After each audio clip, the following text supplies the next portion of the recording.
আমার 5 স্টারে বসে বসে কুল ঠান্ডার মধ্যে গরম গরম জল ছাটিয়ে নিয়ে আমার লাল পরিটা নিয়ে বেরিয়ে পড়ি বাস স্ট্যান্ডে যাওয়ার জন্য। এখানে এসে বাইকটা গ্যারেজ করে হাঁটতে হাঁটতে চলে আসি বাস স্ট্যান্ডে। ফাইনালি আমার বাসটাও চলে আসে আর আমি জানলার ধারে সুন্দর একটা সিট পেয়ে গেছিলাম। বাস থেকে নেমে লিফটে করে চলে আসি সুবিরদার ফ্ল্যাটে। এখান থেকে দুজন মিলে মালপত্র নিয়ে বেরিয়ে পড়ি ব্রাইডের বাড়ি যাওয়ার উদ্দেশ্যে। আর সুবিরদার বাইকটার অবস্থা দেখো, বাইক না কুলি দেখে বোঝাই যাচ্ছে না। ফাইনালি আমার অস্ত্রটা আমি হাতে পেয়ে যাই। সকালবেলা হাতে পেয়ে গেছিলাম সুন্দর একটা জলখাবার, সেটাকে এই ডগিগুলোর সাথে সাটিয়ে নিয়ে আমরা সবাই মিলে চলে আসি আউটডোরে কিছু বৃদ্ধি লুকে শুট নিতে। সুবিরদা এদিকে গিম্বেল সেট করছিল, ততক্ষণ আমি ঘুরে ঘুরে দেখছিলাম জায়গাটা কেমন।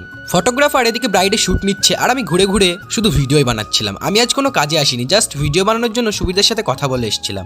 তোমরা এবার ভেবো না যেন আমি কোনো কাজে গেছিলাম। আমাদের আজকের ব্রাইডটা দেখো কত কিউট ছিল, আর সুবিরদা মানে ক্রিয়েটিভ কিছু। এদিকে দেখো ব্রাইডকে বোঝাচ্ছে কি করতে হবে শুট নেওয়ার জন্য। ওখানে কিছু শুট নেওয়ার পর আমরা চলে আসি মাঠের ধারে একটা সুন্দর লোকেশনে। লোকেশনটা ছিল সেই 14 বছর পর শুরু হওয়া নবদ্বীপ আমঘাটা লাইনের ধারে। আর দাদারা চলে গেছিল মাঠের ভিতরে, আর আমি এখানে বসে বসে বাইকটাকে পাহারা দিচ্ছিলাম। বাকি সারাদিনটা আমি কি করলাম সেটা দেখার জন্য আমাকে ফলো করে যেতে ভুলো না, কারণ সেটা পার্ট 2-তে আসবে।